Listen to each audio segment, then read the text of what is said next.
இன்றைக்கு 9ஆம் கேள்வி விளங்கப்படுத்த போறேன். ஆனா, ஊவண்ணா, ஈனா, ஏனா, ஊனா, ஆவண்ணா, ஈயண்ணா ஆகிய 7 உயிர் எழுத்துக்களையும் ஒழுங்குபடுத்த குறைந்தபட்சம் எத்தனை எழுத்துக்களை இடமாற்ற வேண்டும்? இப்ப எங்களுக்கு எப்படி ஒழுங்கு இல்லாம தந்திருக்குன்னா, ஆனா, பேந்து ஊவண்ணா, பேந்து ஈனா, பேந்து ஏனா, பேந்து ஊனா, பேந்து ஆவண்ணா, பேந்து ஈயண்ணான்னு தந்திருக்கு.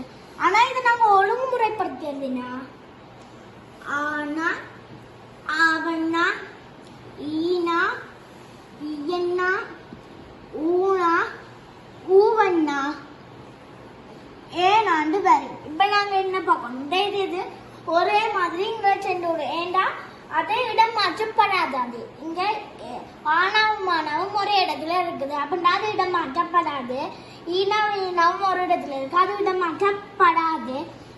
மூணாவும் ஒரே இடத்துல, அப்ப அதை இடம் மாற்ற இப்ப இடம் மாற்றப்படுறதுதான் எங்களுக்கு. அவனா இது 1 2 3 4 அவங்க எத்தனை எழுத்துக்களை இடம் மாற்ற வேணும்டா? 4. நன்றி.